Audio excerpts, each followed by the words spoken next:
레위기 7장 1절부터 10절까지입니다.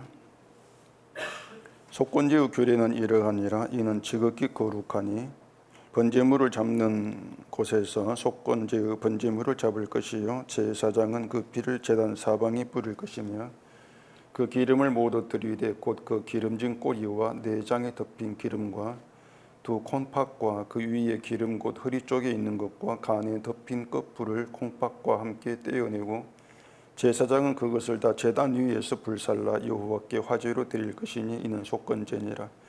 제사장이 남자는 모두 그것을 먹되 거룩한 곳에서 먹을지니라. 그것은 지극히 거룩하니라.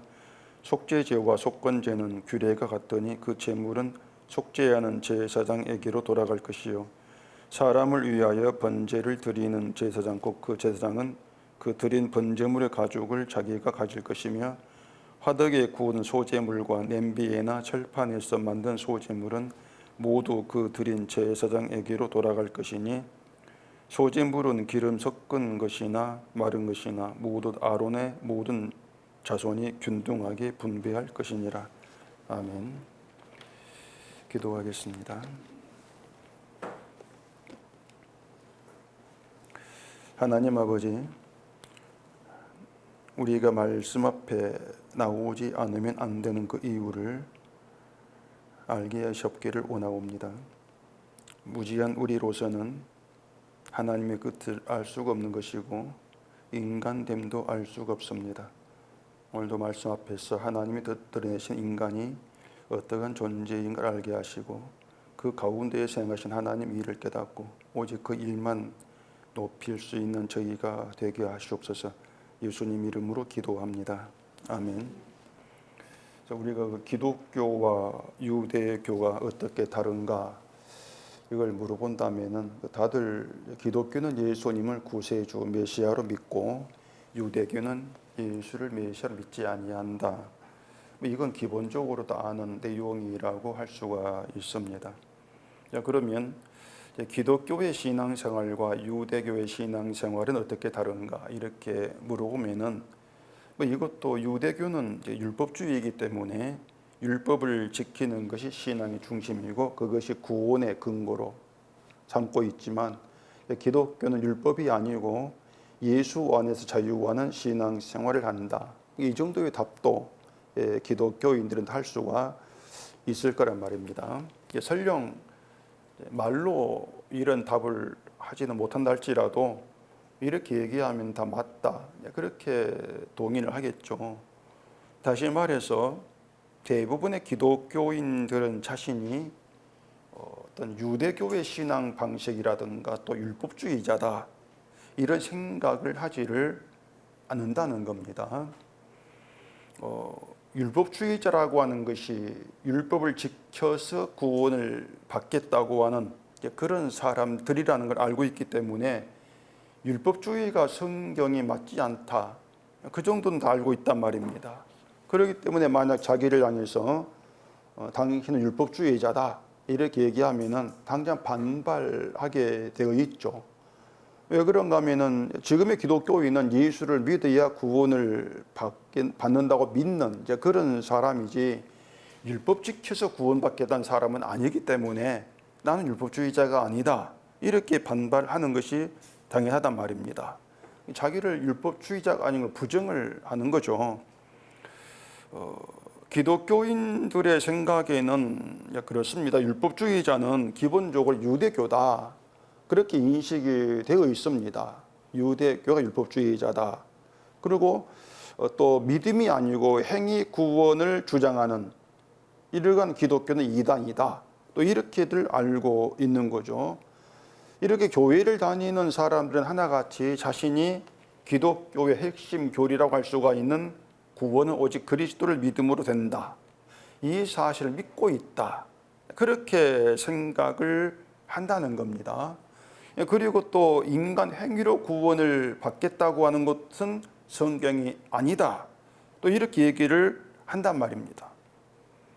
그런데 그 재미있는 사실이 뭔가 하면은 구원은 예수를 믿음으로 된다. 이렇게 말도 하고 또 율법주의와 자신은 아무 상관이 없다고 확실하게 선을 긋고 있으면서도 자기 신앙 생활에서 이 행함을 버리지를 못한다고 하는 겁니다. 이게 이제 앞뒤가 맞지 않는 것이죠. 율법주의자라고 하는 것에 대해서는 선을 긋고 부정을 해요. 부정을 하는데 행함에 대해서만큼은 선을 긋지를 못한다고 하는 것입니다. 이것이 지금의 교회가 이제 그 복음에서 탈선해 가지고 다른 길로 가는 잘못됨이라고 할 수가 있는데, 이제 바울이 이것을 아주 신랄하게 지적을 한 것이 있죠. 갈라디아 교회를 향한 지적인데, 갈라디아 교회가 그리스도를 믿었지만은 율법의 행위에 대해서는 선을 긋지를 못했습니다. 그래서 그 교회에서는 믿음만으로 안 되고 믿음과 행함이 같이 가야 되는 것으로 이렇게 주장하는, 그걸 참된 믿음 가르치는 그런 세력이 있었단 말입니다. 그런 주장을 한 사람들은 자신들을 율법주의자다 이렇게 말 안 해요. 우리가 율법주의자다, 또 우리는 다른 복음을 주장한다, 그렇게 얘기를 하지 않고 있단 말입니다. 그 당시에 다른 복음이라고 하면은 이단으로 규정될 것인데, 이들을 향해서 너희 이단이다, 행함을 얘기하는 이단이다 이렇게 말한다면 이걸 인정하지를 않는 것이죠. 어떻게 믿음과 행함을 같이 간다고 말하는 이단이냐, 그게 다른 복음이냐, 반발할 거란 말입니다. 우리나라도 그 여러 교단에서 이단으로 규정한 단체가 많이 있는데, 그들을 향해서 이단 그랬을 때 그래 우리가 이단이야, 그렇게 순순히 인정하지를 않아요. 오히려 자신들을 이단이라고 하는 한국교회 너희가 썩었어, 너희가 타락했어, 공격을 하죠. 바울이 다른 복음으로 말하는 그 주장을 보면은 절대 그들이 예수를 믿어서 구원받는다는 걸 부정하는 것이 아니란 얘기입니다. 그들도 기독교인들이에요. 기독교인들인데, 다만 그들이 말하는 것은 믿음만 가지고 안 되고 행함이 있어야 한다는 거예요. 믿음과 행함이 같이 가야 돼. 흔히 말하는 것처럼 믿음과 행함을 수레 두 바퀴, 이렇게 주장을 한다는 얘기입니다. 근데 바울은 바로 그 말이, 믿음과 행함이 같이 가야 돼, 바로 그 주장이 예수님의 십자가 행 은혜를 회방하고 멸시한 다른 복음이야, 이렇게 주장을 하는 게 바울의 얘기란 말입니다. 믿음과 행함을 지금의 교회가 이렇게 얘기합니다. 구원은 전적으로 믿음으로 받는다. 행위는 구원의 조건이 아니고 구원받은 자가 맺는 열매다. 따라서 구원받은 참된 믿음은 반드시 삶의 변화, 행위로 드러난다. 이게 지금의 교회가 얘기하는 믿음과 행함의 연결성이란 말이에요. 그 말을 보세요. 구원의 근거를 행함이 아니라 분명히 믿음이 두고 있어요. 믿음으로 구원받는다. 그리고 행함은 그건 구원의 근거가 아니야. 행함으로 구원받는 게 아니고 구원받은 참된 믿음으로 인해서 행함이 드러내게 참 열매야, 이렇게 주장을 하기 때문에 행함 말한다고 해서 율법주의자인 잘못된 것이야, 이게 교회가 얘기하는 내용이란 말이죠. 그걸 보면 아주 설득력이 있는 주장이에요. 그럴듯하단 말입니다. 그런데 그 설득력이 있다는 것이 결국 뭔가 하면은 인간의 마음 움직여 가지고 자기의 동조하게 하고 따르게 하는 아주 교묘한 그런 말이 되는 것이죠. 그런 말이 인간이 설득을 당한다, 이렇게 얘기했을 때에 문제가 뭔가 하면은요, 그 설득당한 인간의 마음 상태입니다. 마음 상태가 죄에 다스려지고 있는 상태, 그 말입니다.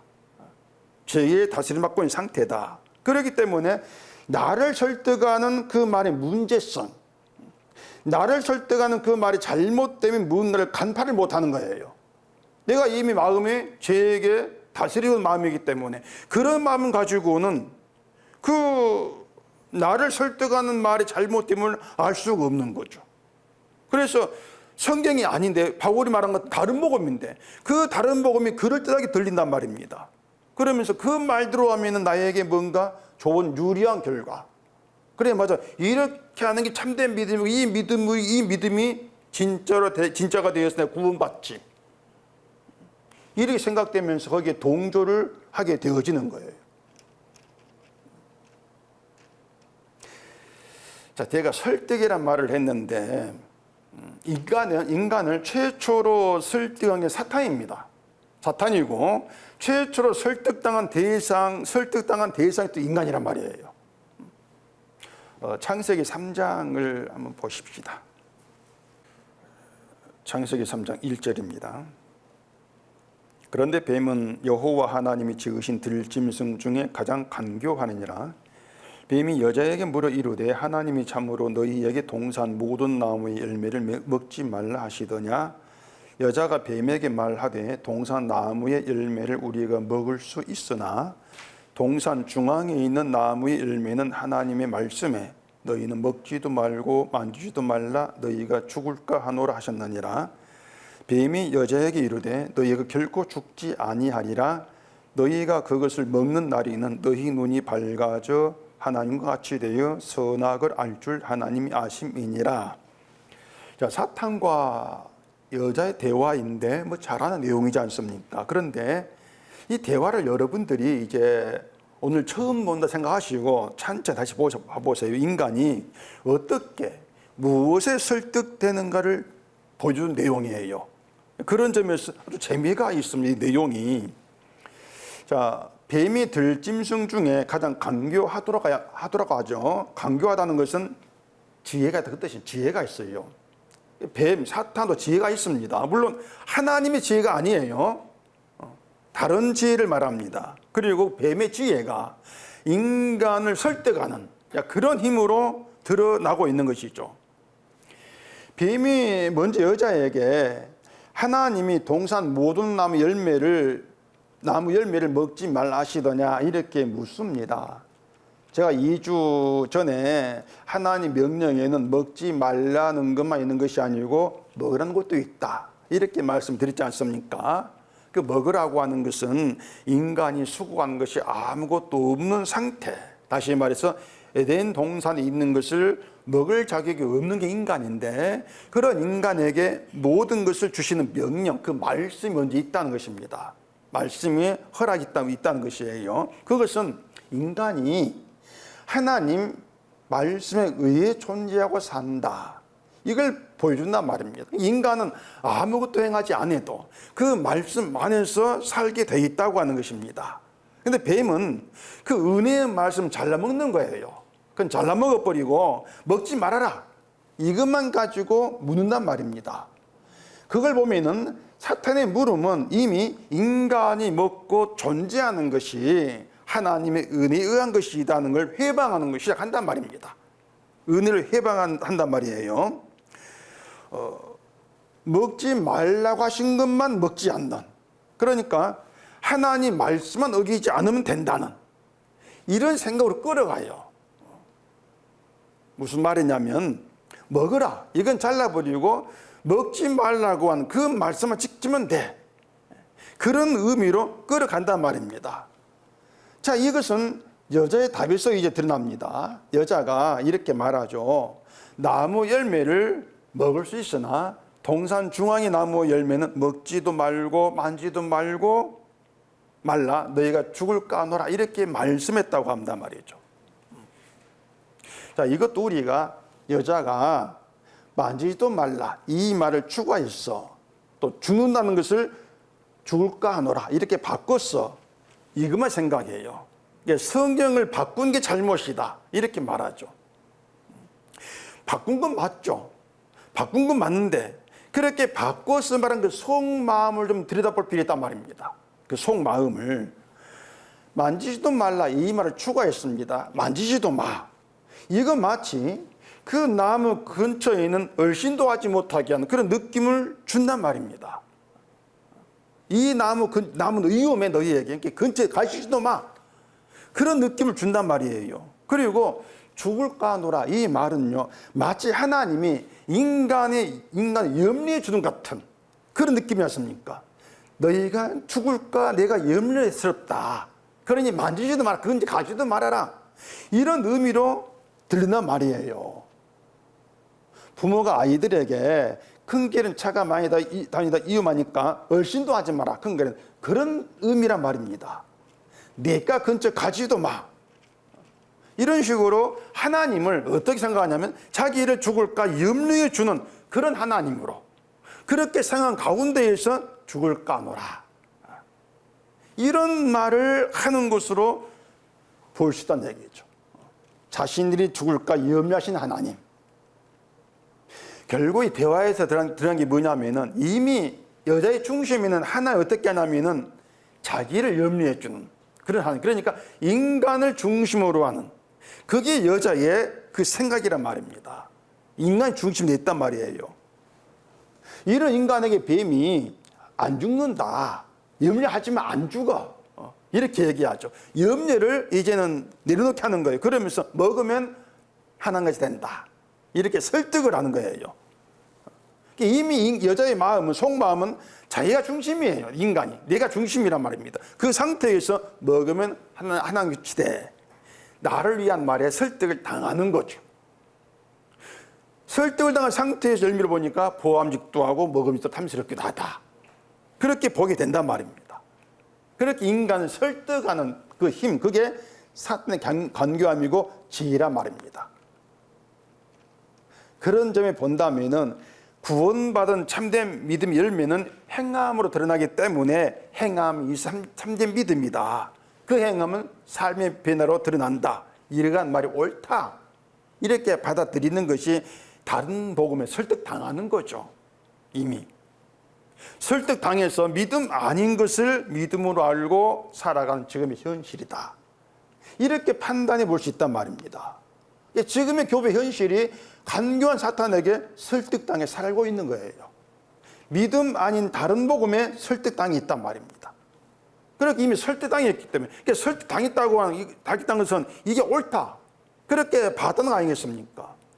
설득당했기 때문에 자기가 옳다고 주장할 수밖에 없는 것이고 결국에는 죄가 무엇인가 알지 못한 상태에서 가짜 신앙생활하는 게 전부다. 이렇게 얘기할 수밖에 없어요. 여러분이 죄를 모른다면 믿음이라는 명목으로 행한 모든 것들이 부질 없는 게 된단 말입니다. 죄를 모르는 상태에 믿음은 아무 의미가 없었던 것이란 말이에요.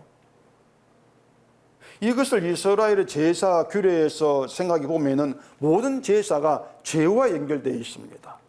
죄와 연결되지 않은 제사가 없어요. 그런데 이스라엘이 죄를 모른다면은 제사에 어떤 의미를 둘지를 생각해 보자 말입니다. 어떤 의미를 둘까? 하나밖에 없죠. 그 제사 드리는 것을 율법 지키는 것으로 알고 그걸 믿음으로 알고 그렇게 자기들을 의롭게 생각할 거란 말입니다. 그러면 제사를 드리면 드릴수록 자기 의로움이 쌓이는 거죠. 믿음은 더 좋아지고. 그런데 이스라엘이 제사를 그렇게 또 여겼던 거예요. 그 말은 죄를 몰랐다. 그렇게 이제 평가되어지는 것이죠. 오늘 본문은 속건제 규례에 대한 것인데 그 앞에서 봤던 속건제 규례의 특징이 보상에 있다는 걸 아실 것입니다. 이웃에게 피해를 주는 죄를 범했거나 했을 때에 그 피해액의 5분의 1을 더해서 보상하라. 이것이 이제 우리 5장에서 본 속건제 규례인데 오늘 본문에서는 보상에 대한 내용은 없고 이 제사 재물을 어떻게 처리할 것인가 여기에 대해서 지금 얘기를 하고 있는 겁니다. 본문 1절 이제 보겠습니다. 속건제 규례는 이러하니라 이는 지극히 거룩하니 번제물을 잡는 곳에서 속건제의 번제물을 잡을 것이요 제사장은 그 피를 제단 사방에 뿌릴 것이며. 자, 여기 그 지극히 거룩하다고 하는 것은 속건제 제물이 거룩하다 그 뜻입니다. 제물이 거룩하다 그 뜻인데 지난 수요일도 말씀을 제가 드렸는데 이 제물이 거룩하다고 하는 것을 하나님께 바치는 제물이니까 거룩하다 이런 뜻으로 생각하지 말라고 제가 말씀을 드렸습니다. 이 제물은 소든 양이든 염소든 백성이 자기 집에서 기르던 것을 가져옵니다. 그게 제물이에요. 그런데 집에서 기를 때부터 제물용과 제물용이 아닌 것 이렇게 구분해 가지고 기른 것이 아니란 말입니다. 이건 제물을 바칠 것 따로 구분해 가지고 기른 것이 아니에요. 그냥 집에 기르던 걸 가져온단 말입니다. 그러면은 집에서 기르던 제물을 바친다고 할 때에 그 제물이 언제부터 거룩해지겠습니까? 언제부터? 제물이 거룩하다고 했을 때에 주인 제물을 바치려고 정했을 때부터 넌 제물이야 딱 잡았을 때 제물을 잡았을 때 그때부터 그 제물은 거룩한 게 됐느냐? 아니면 성전문에 들어왔을 때부터인가? 성경에는 그런 게 없지 않습니까? 거룩은 그렇게 구분되는 것이 아니에요. 우리에게서 어떤 거룩이라고 볼 행위가 나왔을 때 거룩해지냐? 그게 없으면 거룩이 아니냐? 그렇게 구분되는 것이 아니란 얘기입니다. 그러니까 이 제물 자체가 거룩이다 이렇게 생각할 것이 아니고요. 제물의 역할입니다. 제물의 역할을 거룩으로 생각하시라는 얘기입니다. 제물의 역할. 그 역할을 2절에서 피 흘려 죽는 것 이렇게 말합니다. 피 흘려 죽는 것. 그리고 그 피를 제단 사방에 뿌리죠. 자, 그런데 이 제물에 그 피를 뿌리는 것이 이스라엘의 제사에만 있는 것도 아니에요. 그 고대 사회에서 보면은 우상에게 제사할 때에도 제물에 그 피를 뿌리는 일도 있단 말입니다. 그리고 또 이건 현대 사회에서도 이런 식의 제사를 우리가 볼 수가 있어요. 드라마나 영화에서 많이 나오는 장면인데 무당이 굿할 때 뭐 닭이나 돼지 피를 이제 가지고 뭐 그 마당에 뿌린다거나 또 뭐 굿하는 그 집에 문에 뿌린다거나 이런 게 나오지 않습니까? 그런 의식이 있단 말입니다. 그런 의미가 뭐냐면은 귀신에게 희생제물을 드린다는 겁니다. 귀신에게. 자기가 모신 귀신에게 이 제물을 드리면 그 뜻이란 말이에요. 또 무당들은 그 피가 귀신을 불러들인다거나 달리는 힘이 있다 이렇게 믿고 있단 말입니다. 그런데 이스라엘 제사에서 피를 뿌리는 건 전혀 그런 의미가 아니에요. 그게 하나 의식의 의미로 피를 뿌리는 그게 아니란 얘기입니다. 자, 우리가 피에 대해서 좀 잘 생각해야 되는데 이 성경에서 그 제물의 피가 등장하는 가장 처음의 사건, 맨 처음의 사건이 뭔가 하면은 하나님이 아담과 하와를 위해서 가죽 옷을 입히신 것입니다. 그게 가장 처음의 피의 사건입니다. 그리고 이어서 창세기 4장에서 아벨이 양의 첫 새끼와 기름을 제물로 드린 일이 있지 않습니까? 그걸 하나님이 받으신 이야기 있단 말입니다. 물론 가죽 옷 이야기나 아벨이 뭐 양의 첫 새끼를 제물로 받은 이야기에서나 직접적으로 제물을 잡아가 피를 뿌렸다 이런 내용은 없어요. 다만 피 제사의 의미가 들어있을 뿐이란 말입니다. 가죽 옷 피 의미가 들어있지 않습니까? 양의 첫 새끼 피 의미가 들어있어요. 그리고 세 번째 나오는 게 뭐냐면은 창세기 8장에서 방주에서 나온 노아가 제단 쌓고 정결한 짐승과 새 중에서 제물을 번제해 드린 그런 내용이 있습니다. 이게 이제 세 번째로 피와 연결된 내용이라 이렇게 볼 수 있는 것입니다. 노아 제사에서도 그래요. 제물에 피를 뿌렸다거나 하는 구체적인 내용이 없습니다. 그런데 그 세 사건에 담긴 의미는 같아요. 자, 먼저 인간은 선악과를 먹고 죽은 자가 되었습니다. 그렇게 죽은 자가 된 인간에게 하나님이 가죽옷을 입혀요. 그 의미가 뭔가 하면은 죽음에서 인간을 건지신 이란 말입니다. 어떻게? 피로 건졌다. 다시 말해서 죄 없는 짐승 희생의 피가 죽은 자를 살린다. 이게 가죽옷이란 말입니다. 이것이 성경에 처음 등장하는 하나님의 구원의 원칙이에요. 그것이 피로서 죽은 자를 살린다. 이게 구원의 원칙이란 말입니다. 그러면은 하나님이 한 번 정한 원칙은 변하지 않고 지키겠죠.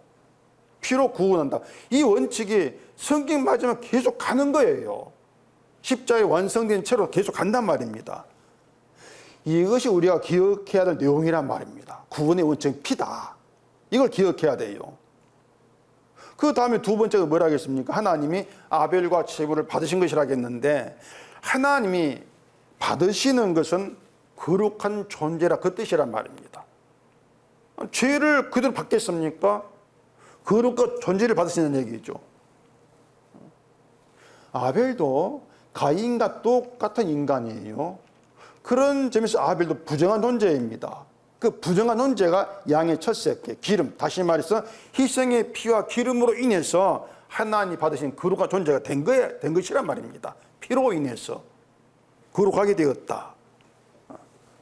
그 아벨 이야기는 가족옷에 담긴 구원의 원칙을 좀 더 분명히 드러낸 사건이다. 이렇게 보시면 되는 거죠.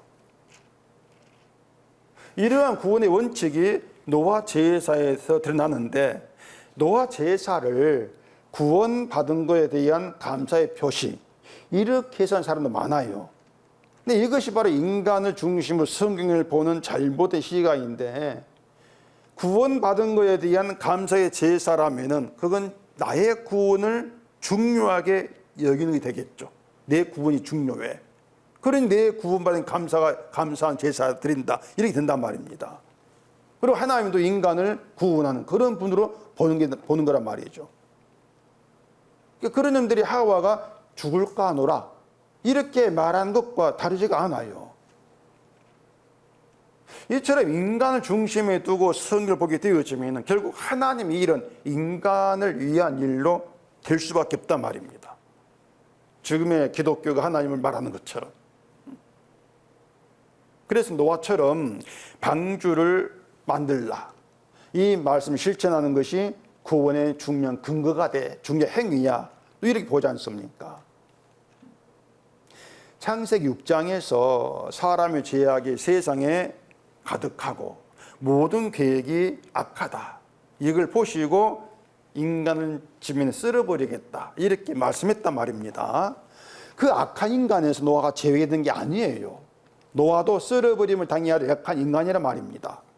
그러면 그런 노아가 말씀에 순종해서 방주를 만들었다? 이걸 어떻게 해석해야 되겠습니까? 어떻게? 노아가 방주를 만든 일 앞에 먼저 나온 말이 있습니다. 아십니까? 여호와께 은혜를 입었더라. 이게 먼저 나와요. 은혜를 입었더라. 그러니까 노아 이야기는요, 노아가 방주를 만들어 이게 아니고 은혜를 입었더라, 여기에서 시작을 해야 돼요. 은혜가 시작점이란 말입니다. 따라서 노아가 방주에 나와가지고 제사 드린 것은 자신이 구원을 받은 은혜를 드러낸 일이다. 그렇게 해석해야 될 문제가 되는 것이죠. 구원의 은혜, 그게 뭐냐? 제물의 피라고 하는 것이에요. 정리하면 뭐가 되냐면, 노아도 홍수로 심판을 받아야 될 악한 인간이다. 그런 노아와 가족의 심판에서 건짐받았는데, 이것을 심판이 노아와 그의 가족을 건너간 거 보자, 그 말입니다. 심판이 노아와 그의 가족을 건너갔다, 넘어갔어. 그렇게 심판이 노아와 그의 가족을 건너간 근거가 뭐야? 방주에 함께 있던 정결한 짐승이다, 이렇게 보자는 얘기입니다. 정결한 짐승이 함께한 걸 보고 심판이 건너갔다는 것을 노아가 그 제물을 잡아가지고 제사 드린 것, 그 모습으로 나타났다, 이렇게 해석할 문제란 얘기예요. 심판을 건너간 것이 정결한 짐승의 피를 보고 건너간 것이다, 이런 이야기란 말입니다. 아니, 그러면은 노아가 어떻게 알고 그렇게 제사를 드렸습니까? 이런 의문도 있을 수가 있는데, 아벨이 양의 첫 새끼와 기름을 드리면 모든 걸 알았겠습니까? 알고 드린 게 아니란 얘기입니다. 노아가 은혜를 입었다, 이걸 생각하면은 하나님의 은혜를 입은 자에게서 이러한 일하심이 나타난다, 이렇게 보면 되는 것이죠. 노아가 어떻게 알았지? 이게 아니에요. 하나님의 은혜를 입은 자에게서 이러한 모습이 나타나게 되죠. 이게 모든 것이 하나님이 일하신 증거다, 이렇게 보면 될 문제란 말입니다. 자, 이렇게 피가 노아의 제사까지 이어집니다. 그 다음에 이어지는 것이 뭔가 하면은 이스라엘 출애굽이에요. 피의 사건이. 이스라엘이 애굽에서 그냥 나온 것이 아니고 어린 양의 피의 은혜를 입은 자로 나온단 말입니다. 아시겠죠? 출애굽기 12장을 보십시다. 출애굽기 12장 23절입니다. 여호와께서 애굽 사람들에게 재앙을 내리려고 지나가실 때에 문 임방과 좌우 문설주의 피를 보시면 여호와께서 그 문을 넘으시고 매라는 자에게 너희 집에 들어가서 너희를 치지 못하게 하실 것임이니라. 자, 애굽 사람들에게 재앙을 내리려고 지나가실 때 이렇게 이제 말씀하는데, 우리가 이 말씀에서 애굽과 이스라엘을 구별하고 생각하기가 참 쉽습니다. 애굽 사람 이렇게 말하니까, 다시 말해 하나님이 이스라엘을 이미 제외시켜 놓고 애굽 사람에게만 재앙을 내리신다, 이렇게 볼 수 있단 말입니다. 근데 그렇게 보게 되어지면, 그럼 하나님이 아니 왜 문임방과 좌우 문설주에 어린 양의 피를 바르라고 하시냐 말입니다. 아니 그냥 이스라엘 민족만 애굽에 나오게 하면 되지 않습니까? 재앙을 애굽 사람 내려버리고. 그런데 만약에 성경이 그렇게 되어 있다면, 애굽과 이스라엘 구별해 놓고 애굽 사람에게 재앙을 내리시고 나는 이스라엘이니까 나와, 이렇게 되어 있다면은 성경은 이스라엘 민족의 것이 돼요. 그렇죠? 우리와 상관없게 된단 말입니다. 또 하나님은 애굽 사람과 피를 이스라엘의 하나님, 애굽 사람 이스라엘의 하나님, 이스라엘 민족의 하나님, 그렇게 되어지겠죠. 그럼 우리 성경 볼 필요가 없는 거예요. 하나님은 애굽 사람과 누굴 구분하냐면은 피를 바른 피에 해당하는 자들을 구별합니다. 이스라엘이 아니고 문설주에 피를 바른 사람, 또 이스라엘, 이렇게 구분한단 말이에요. 다시 말해서 이스라엘 민족도 애굽 사람과 똑같이 하나님의 재앙을 받아야 될 인간이라고 하는 것입니다. 그러면 출애굽을 하면서 이스라엘 의민이 새롭게 되어지겠죠. 아브라함의 혈통, 아브라함의 가문, 그런 이스라엘, 이것이 아니고 어린 양의 피에 은혜를 입은 자, 은혜를 입어서 애굽에 나온 자, 그들이 진짜 이스라엘, 이렇게 되어진단 말입니다. 이스라엘이 뭔가 하면은 죽음의 재앙이 피를 보고 건너는 거예요.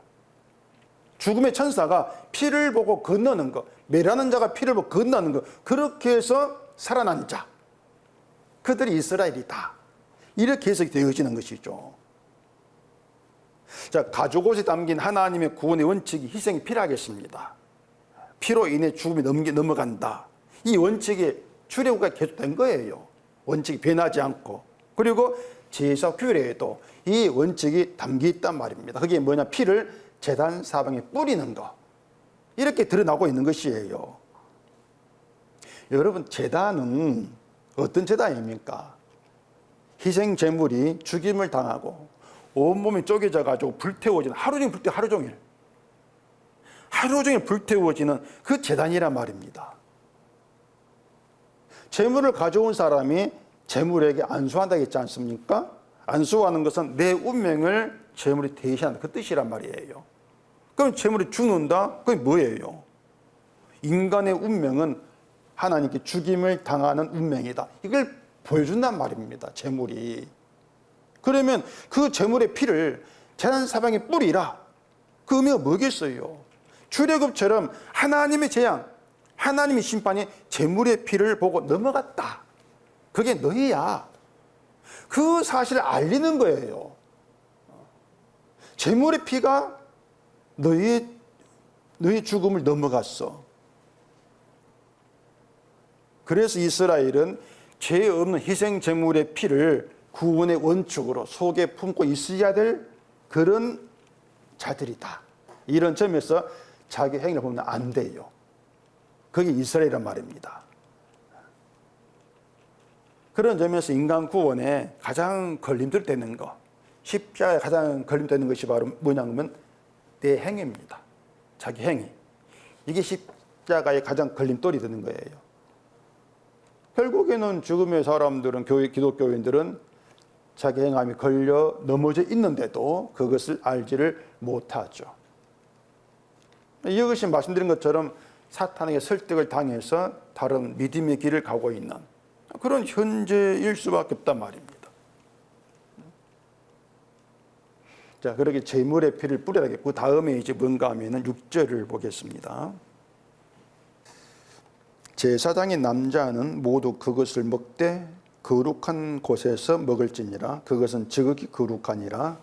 속죄제와 속건제는 규례 같으니 그 제물은 속죄하는 제사장에게로 돌아갈 것이요. 이렇게 얘기합니다. 제사장이 거룩한 제물을 먹는 것은 그 제사장의 수고나 공로에 대한 보상이 아니고 하나님에 의해 주어진 은혜입니다. 하나님이 먹으라 말씀이 있지 않습니까? 말씀에 의해서 먹게 되어지는 은혜란 말입니다.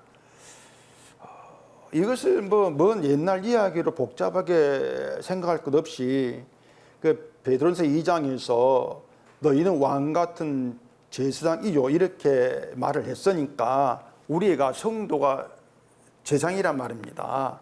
우리가 제사장으로서 하나님이 주신 것, 하나님 주신 것, 하나님께 받은 것, 이게 있는지 살피면 되는 거예요. 제사장이니까 하나님께 받은 게 있느냐.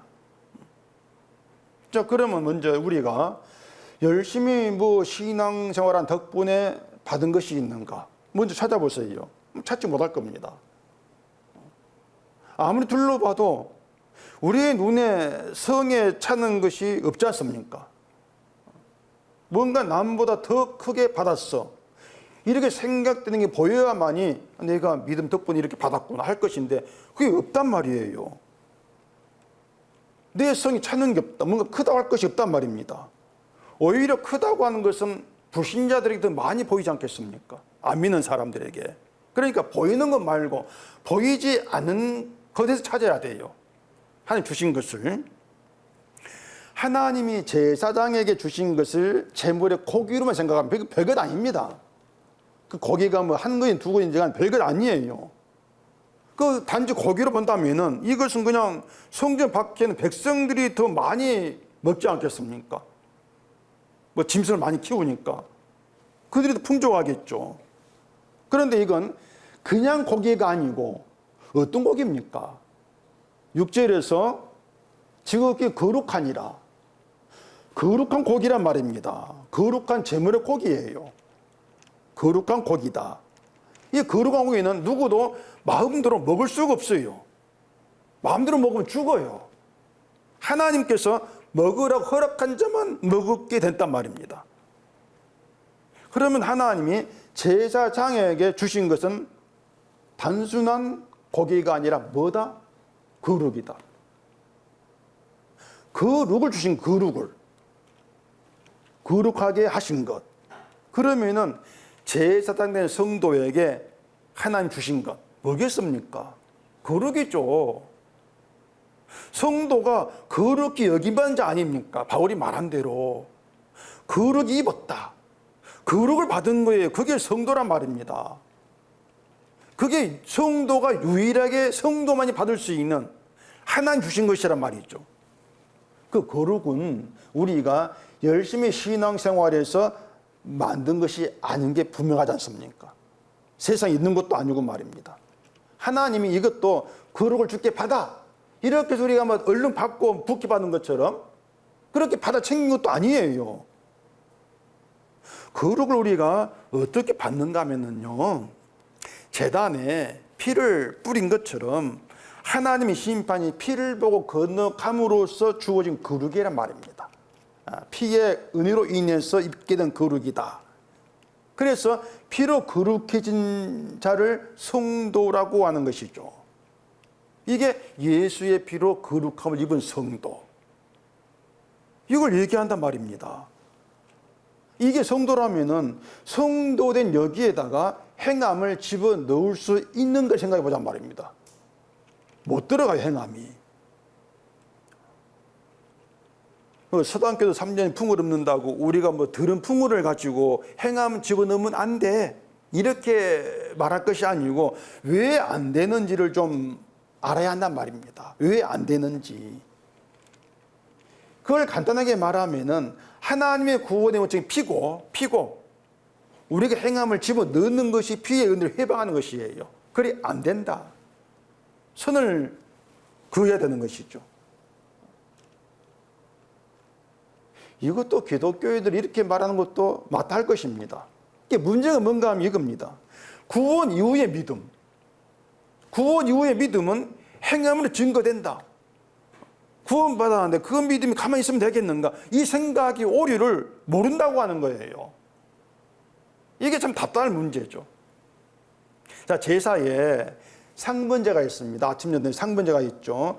아침, 저녁으로 제물을 잡아가지고 번제를 드리는 것인데 그 상번제가 의미하는 것이 뭡니까?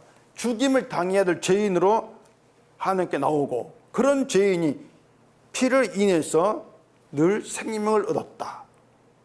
죽음에 건진받았다. 이게 상번제예요. 그 피로 인한 그 구원, 이걸 속에 품고 있는 게 이스라엘이라 그 말입니다. 이게 너희 자세가 돼야 돼. 그걸 얘기한단 말입니다. 성경에는 구원 이후란 말이 없어요. 구원 이후라는 말이 나오지가 않아요. 구원 이전, 구원 이후 이렇게 구분될 것이 없단 말입니다. 답답한 게 뭔가 하면은요. 아니, 그 구원 이전과 구원 이후를 어떻게 알고 구분하겠습니까? 뭘로 구분합니까? 어떻게 알고? 구분한다 해봐야 다 자기 주관이에요. 내가 어느 날 이런 사건을 이렇게 예수를 믿게 되었어. 이게 구원받은 날이야. 자기 주장이죠. 몇 년, 몇 월, 며칠. 다 거짓말입니다. 아니 말로 2025년 1월 1일에 구원받은 날 이렇게 해보십시다. 그러면 그 구원 이후에는 구원 이전과 다른 삶을 사냐 그 말입니다. 완전 답답해요. 구원 이전과 다른 삶을 사는가? 그런 것이 없단 말입니다.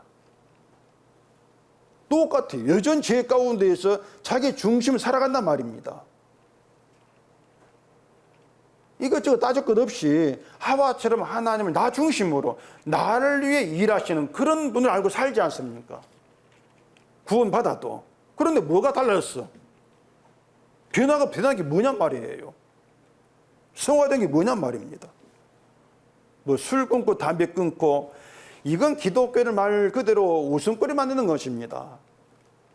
아니, 불신자들도 나도 술 안 먹고 담배 안 펴. 뭐라고 얘기해야 될까요? 나도 착한 일에 뭐라고 답해야 되겠습니까? 결국 교회가 기독교를 저런 꼴을 코미디로 만듭니다. 그렇게 해가지고. 성도는요, 하나님 주신 것이 무언가를 알고 그걸 속에 품고 있는 자로 살아가는 겁니다. 그게 피의 은혜란 말입니다. 그러라고 하나님이 준 그걸 속에 품고 살아가라고 그런 그릇으로 하나님이 불러내신 거예요. 그게 성도라는 것입니다. 성도는 그냥 질그릇이에요. 속에 품고 있는 그게 중요하지 성도란 그릇이 중요한 게 아니란 얘기입니다. 제가 주일날 사도 바울이 나의 나된 것 이거 얘기했는데 처음에 사도 바울이 처음에 나는 행위를 집어넣은 나예요. 행위로 구원받는 그런 나였단 말입니다. 그런 다음에 나는 행위가 빠진 십자가 은혜만 있는 나예요. 그게 바울의 말이었다는 얘기입니다. 그게 성도인 거죠. 성도 다른 게 없습니다. 처음에는 행위를 가지고 죽게 잡고 찾아갔는데 십자가를 만나고 말씀을 부딪혀 보니까 행위가 빠져지더라. 말씀 행위를 빼내버린 거예요. 그게 자기 부인이죠. 그걸 성도 이렇게 말합니다. 행위를 빼버리니까 내 공로, 그동안 예수를 믿던 내 다에게 빠져버리는 거죠. 남는 게 뭡니까? 죄밖에 없어요. 이게 성도란 얘기예요. 그러니까 성도는 예수님 피로 인해서 죄산 받고 죽음이 건너가서 거룩함을 입게 된 자. 간단하지 않습니까? 제가 말을 길게 했나? 간단하게 성도예요. 그런 피로 인해 죽음이 건너갔어. 이걸 깨닫고 그걸 감사하고 어디서 그렇게 하겠습니까? 죄의 자리죠. 죄의 자리예요. 그런데 지금은 죄를 죄로 알고 있는 것이 아니라 오히려 죄에게 설득을 당해가지고 죄를 하나님 기뻐하는 믿음의 행위로 간직을 한단 말입니다.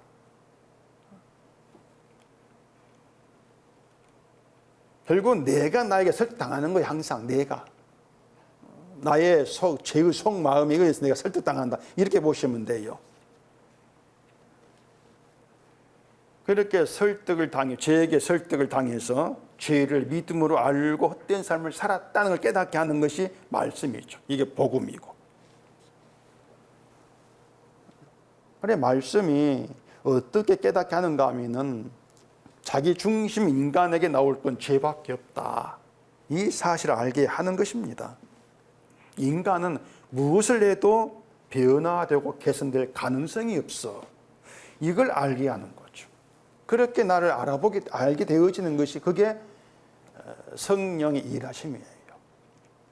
그게 성령 안에서 알게 된 인간의 인간됨이란 얘기입니다. 그 7절에서 속죄죄와 속건죄는 귀래 같다 이렇게 말하는데 뭐 이건 재물도 같고 재물 드릴 방법도 같고 이런 뜻이 아니고요. 죽음이 하나님의 심판이 피를 보고 건너갔다. 이걸 보여준다는 점에서 같다 그 말입니다. 같은 규례다. 이런 의미란 말입니다. 죽음이 하나님의 심판이 피를 보고 건너갔다. 이걸 나타내는 것이 제사다. 속죄제고 속건제다. 그런 점 같다. 이런 의미가 돼요. 결국 이 모든 제사가 예수님 십자가로 이루어졌다고 하는 것은 십자가로 증거된 피의 의미, 지금까지 말씀드린 것처럼 하나님의 아들이신 예수의 피를 보시고 심판을 넘어간다. 이런 취지를 나타내기 위해서 제사궤를 주셨다. 이게 구약의 제사의 의미가 되는 거죠.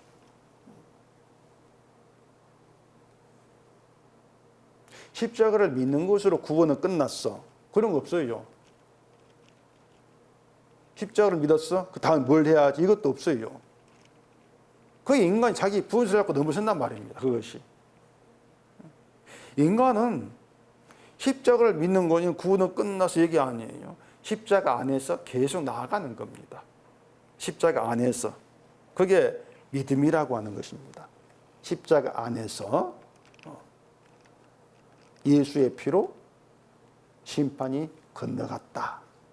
늘 그 구원을 자랑하는 거죠. 십자가를. 이게 십자가 안에 있는 성도예요. 이 점 우리가 놓치지 않으면 된단 말입니다. 근데 자꾸 구원 이후에 매이게 되어지면은 구원이 된 예수도 믿어야 되고 또 그 믿음으로 선하고 바르게 살아야 되는 게 추가되고 이렇게 되지 않겠습니까? 이게 이제 지금의 교회가 믿음과 행함하고 같이 붙여서 얘기한단 말입니다.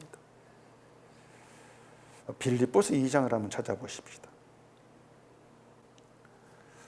빌립보서 2장 12절입니다. 그러므로 나의 사랑하는 자들아 너희가 나 있을 때뿐 아니라 더욱 지금 나 없을 때에도 항상 복종하여 두렵고 떨림으로 너희 구원을 이루라. 너희 안에서 행하시는 이는 하나님이시니 자기의 기쁘신 뜻을 위하여 너희에게 소원을 두고 행하게 하시나니 모든 일을 원망과 시비가 없이 하라. 여기 구원을 이루라 이 말도 다 행함을 넣어가지고 해석하지 않습니까? 구원은 단번에 끝나는 것이 아니고 순종과 삶의 실천에서 이루어진다 이렇게 말한 사람도 많아요. 뭔가 하면 구원은 예수를 믿음으로 돼 이렇게 말해놓고 또 그걸로 구원이 끝나는 게 아니야. 또 삶의 실천에서 구원이 이루어져야 돼. 결국 완성됐자 미완성이다. 이게 말도 안 되는 소리를 말하고 있단 말입니다. 끝나는데 끝나는 게 아니야. 뭐 이런 말이 어디 있어요. 이 바울의 이 말이 뭔가 간단하게 말하면은 하나님이 살게 하시는 매일의 삶에서 죄를 죄로 확인하면서 하나님의 심판이 예수의 피를 보고 건너갔다. 그 구원을 실감하고 감사하고 살라 그 말입니다. 이게 구원을 이루는 것이에요. 그러니까 내 힘으로 구원을 이루어지 안 된 거 이건 이루어내 이 뜻이 아니고 이루어진 구원을 날마다 죄에서 발견해 깨닫고 감사하고 살라 그 얘기란 말입니다.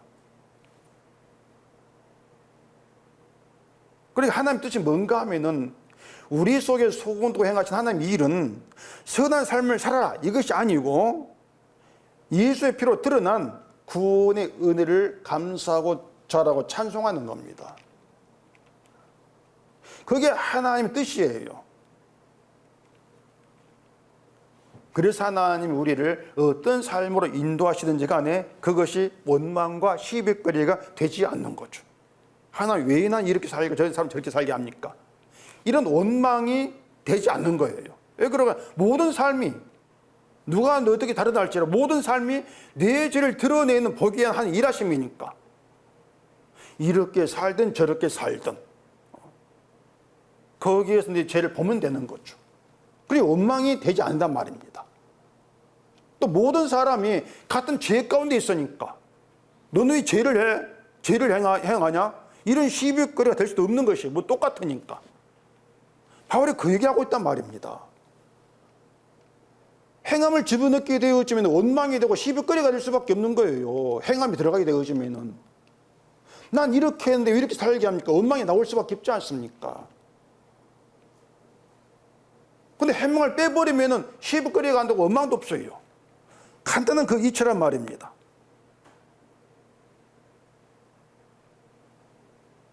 말씀드린 건 성도는 이미 세상에서 주어지지 않는, 누구의 주어지지 않는 거룩함을 입은 자다. 심판이 죄를 보고 예수의 피를 건너갔다. 그런 성도에게는 심판이 없어요. 이게 복된 성도됨이란 말입니다. 심판이 없다. 죽음이 없다는 얘기입니다. 예수의 피로 건너갔으니까. 이게 예수 안에 있는 자의 성도됨이라고 하는 것입니다. 그래서 죄 없는 자를 성도 이렇게 말해요. 죄 없는 자를. 이미 죄가 예수의 피 안에서 해결됐기 때문에, 사라졌기 때문에. 이게 속건제 규례를 통해 드러나는 의미가 되어지는 것입니다. 죄에서 규례가 사실 놀랍죠. 옛날 일로 끝난 것이 아니고 십자가로 완성되었고 우리의 그대로 적용되고 있는 것이 제사 규례다. 우리 딴 게 없습니다. 예수의 피로 인한 심판이 건너간 자로 피의 은을 속에 품고 살아가면 되는 겁니다. 이런 성도됨, 거기에 있으면 되는 거예요. 구원 이유 없어요. 십자가를 믿는 믿음이 없습니다. 예수 안에서, 십자가 은혜 안에서 살아가는 이게 성도라는 것. 오직 그 점만 간절히 살아가시길 바랍니다. 기도하겠습니다. 우리 아버지 하나님, 오늘도 말씀 앞에서 우리에게 잘못됨, 오류가 무엇인가를 깨닫게 하시니 감사합니다. 이 말씀을 통해서 우리에게 남는 건 죄밖에 없고 오직 그 죄가 예수의 피로 용서되었고 우리의 죽은 심판도 피를 보고 건너갔다고 하는 그로 인해 거룩함을 입은 그 성도라고 하는 즐거움, 그 복됨만 남는 저에게 되게 해주시옵소서. 예수님 이름으로 기도합니다. 아멘.